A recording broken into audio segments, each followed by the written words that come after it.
দিন পর আজকে আবার রান্না বান্নার ব্লগ নিয়ে হাজির হলাম। তো দেখো, সকালবেলা ঘুম থেকে উঠে আগে রান্না করতে হয়। তো দেখো, ভাত বসিয়ে দিয়েছি, তো এই পাশে চা হচ্ছে। তো তারপরে দেখো, কতগুলো ছোট্ট ছোট্ট ইলিশ মাছ নিয়ে এসেছিলো। সেই মাছগুলো ভালোভাবে কুটে ধুয়ে আস্তে ছাড়িয়ে এই যে এখানে নিয়ে এসেছি। তো এই মাছেরই আজকে ঝোল করব।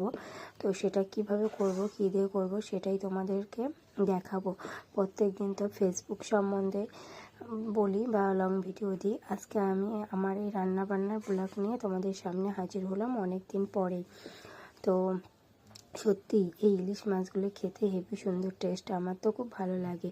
তো দেখো, আমি মাছ ভাজা বসিয়ে দিয়েছি। আর এই মাছে প্রচুর তেল বেরোয়, দেখো কড়াইয়ের মধ্যে কতটা তেল বেরিয়েছে। সত্যি ভাজা খেতে তো আরও বেশি টেস্টি লাগে।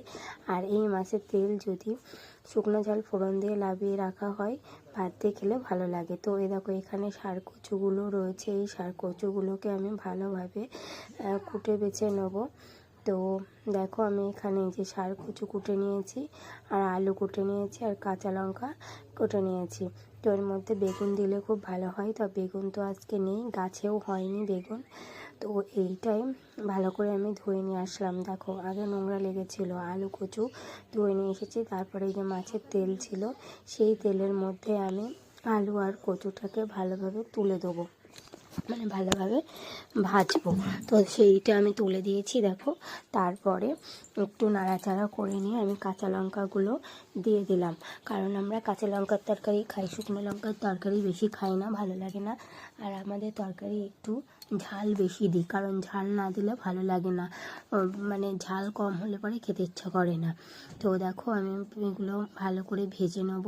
তো ভেজে নেওয়ার পরে আমি জিরে বাটা দেবো, কারণ বেশি মশলা আমরা দিই না, বেশি মশলা খাই না, সাধারণ মতোই রান্না করি। তো এই যে ভালো করে ভাজা হয়ে গেছে, তো আমি জিরে বাটা দিয়ে দিলাম। তো এরপরে লবণ আর হলুদ দিয়ে ভালো করে কষিয়ে নেবো। মশলাটা ধুয়ে বাটির জলটা দেবো, সেটা দেখালাম না।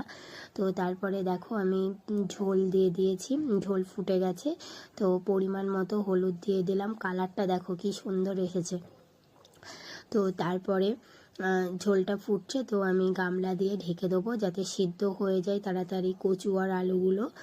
তো আবার লাবিয়ে দিয়েছি, তরকারি লাবিয়ে দিয়ে কড়াইতে সাঁতলে দেবো। দুবার করে রান্না করি। তো কড়াই দেখো হয়ে গেছে গরম, তেল দিয়ে দিলাম, দিয়ে এর মধ্যে কটা জিরে ফোড়ন দিয়ে দেবো, দিয়ে তরকারিটা সাঁতলে দেবো। এই যে তরকারিটা আমি সাঁতলে দিয়ে দিলাম। তো তারপরে যখন ঝোলটা ফুটে উঠবে, এর মধ্যে ওই ইলিশ মাছগুলো দিয়ে দেবো, তাহলে আর ভাঙবে না।